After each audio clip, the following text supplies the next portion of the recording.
हर design एक सोच है और सोच तभी असर छोड़ती है जब वो दूसरों तक पहुंचती है। यह सफर शुरू होता है यहाँ से स्पार्कलिंग रिदम के साथ। तो आइए हम जानते हैं फिग्मा होता क्या है। फिग्मा एक फ्री ऑनलाइन टूल है जो कि 2016 में इंट्रोड्यूस हुआ था। ये एक स्केलेबल वेक्टर ग्राफिक टूल है। इसका मतलब है यहाँ पर वेक्टर ग्राफिक्स से चीजें बनती हैं। तो जब हम वेक्टर ग्राफिक्स से कोई चीज क्रिएट करते हैं तो वो जूम करने पर भी पिक्सेलेट नहीं होती है। अब आप कहेंगे पिक्सेलेट होना मतलब क्या, तो मैं वो भी आपको दिखा देती हूँ।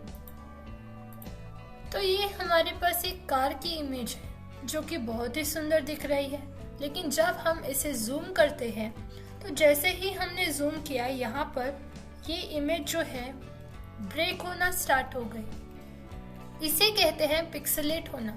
लेकिन जब हम किसी आइकन को जूम करेंगे तो वो जो है पिक्सेलेट नहीं होगा, या फिर हम किसी ऐप में भी कोई चीज को जूम करते हैं तो वो पिक्सेलेट नहीं होता है। अब हम आगे चलते हैं।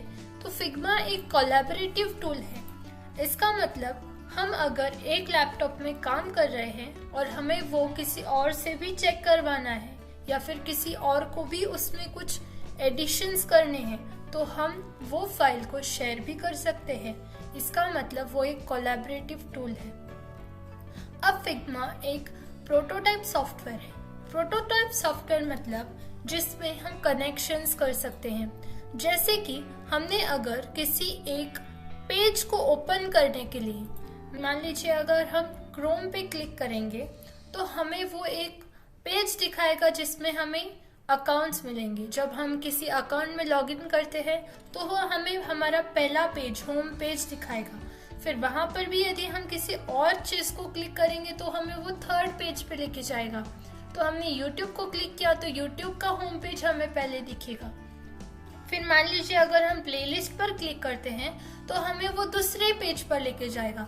तो ये सारे पेजेस एक दूसरे से इंटरकनेक्टेड होने की वजह से इसे प्रोटोटाइप सॉफ्टवेयर कहते हैं या फिर एक कनेक्शन का सॉफ्टवेयर कहते हैं। तो अब हमारे पास एक सवाल आता है कि फिग्मा ही क्यों, वाई फिग्मा? हमारे पास जब और भी ऑप्शंस अवेलेबल है फिग्मा के अलावा, जैसे कैनवा है, कैनवा पर भी हम कुछ बना सकते हैं। तो देखते हैं वाई फिग्मा। तो इसमें हमें कोई इंस्टॉलेशन की जरूरत नहीं है, हमें कोई सॉफ्टवेयर को या टूल को यहाँ पर इंस्टॉल करने की जरूरत नहीं। यहाँ पे हम फ्री लॉगिन कर हमारा जो डिजाइन है वो क्रिएट कर सकते हैं। ये हम मैक में, विंडोज में या एंड्रॉइड पर भी यूज कर सकते हैं और ये हम हमारे गूगल ड्राइव पर भी सेव कर सकते हैं। अब मॉडर्न जो UI और UX डिजाइनिंग है वो हम फिग्मा से बना सकते हैं। अब आप कहेंगे ये UI और UX क्या होता है, तो ये हम हमारे नेक्स्ट वाली सीरीज है उसमें देखेंगे। जो नेक्स्ट प्रॉपर्टी इसकी है वो है कि ये रियल टाइम कोलैबोरेशन है। रियल टाइम कोलैबोरेशन मतलब अगर हमने कोई भी चीज बनाई है और उससे हम सेव नहीं करेंगे तो भी वो अपने आप सेव हो जाएगा। जो चेंजेस हमारे प्रोग्राम में या हमारे जो डिजाइन में हमने की हुई है वो सेव हो जाएगी।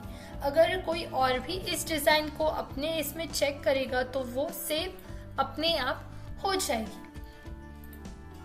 तो अब हम हमारे अगले सफर की ओर मुड़ते हुए देखेंगे कि हमें फिग्मा का अकाउंट कैसे क्रिएट करना है। तो हम हमारे अकाउंट में जाएंगे, वहां पर हम यहाँ पर सर्च करेंगे फिग्मा। तो जब हम फिग्मा यहाँ पर सर्च करेंगे हमारे पास पहली जो लिंक है वो हमें हमारे फिग्मा के अंदर लेके जाएगी। तो ये हमारा फिग्मा का जो होम पेज है वो ओपन हो जाएगा। यहाँ पर हमें बहुत सारे ऑप्शंस मिलेंगे। तो अगर आप यहाँ पे सब्सक्राइब करके अगर आगे तक जाना चाहते हैं तो वो भी आप कर सकते हैं, लेकिन अगर हम पहले सीख रहे हैं तो हम हमारे फ्री इससे स्टार्ट करेंगे। तो हम गेट स्टार्टेड फॉर फ्री पे क्लिक करते हुए हम हमारे ईमेल से उसे लॉगिन कर लेंगे या फिर गूगल से भी। अब हमें ये कुछ ऑप्शंस पूछेगा, जैसे कि अगर आपको सब्सक्राइब करना है फिग्मा के अपडेट्स के लिए तो आप कर भी सकते हैं, अदरवाइज हम डायरेक्ट कंटिन्यू करेंगे। अभी हम अगर पढ़ रहे हैं तो स्कूल भी ऑप्शन चूज कर सकते हैं या फिर पर्सनल प्रोजेक्ट पे भी हम क्लिक करके आगे बढ़ सकते हैं। इसमें जो जो ऑप्शंस हमें दिए हुए हैं वो हम कर सकते हैं कंटिन्यू, जो है लॉगिन शॉर्टर टाइम के लिए कर लेंगे। यहाँ पे और भी ऑप्शंस हैं, वो भी हम देख सकते हैं। और ये हमने हमारी जो फिग्मा में एंटर कर लिया है। ओके, तो ये हमारा पहला यूजर इंटरफेस फिग्मा का हमें दिख रहा है। और इस तरह एक सोच का पहला कदम हमने यहाँ पर रख लिया है। अब हम हमारे यहाँ पर न्यू जो ड्राफ्ट है वो डिजाइन करेंगे, डिजाइन फाइल हम कर लेंगे। अब देखिए ये हमारा जो फिग्मा का रियल यूजर इंटरफेस है वो हमारे सामने आ गया है। यहाँ पर हमें जो है हमारा मेन्यू बार भी मिलेगा, टूल्स बार यहाँ पर है, ये देखिए नीचे के साइड में यहाँ पर हमें टूल्स बार मिलता है। और हमारा लेयर्स पैनल है, ये हमारा प्रॉपर्टी पैनल है, और ये हमारा कैनवस है। यही है वो कैनवस जहाँ सोच को आकार मिलता है। अब ये कैनवस तो आप कहेंगे बहुत ही खाली है, बट हम इसी कैनवस पे, इसी वर्क स्पेस पे हमारा जो डिजाइन है वो क्रिएट करेंगे। अगर ये सफर आप तक पहुंच गया है तो इस सोच को आगे पहुंचाना शायद आपकी भी जिम्मेदारी है। तो हम मिलते हैं हमारे नेक्स्ट सीरीज में, तब तक के लिए शुक्रिया।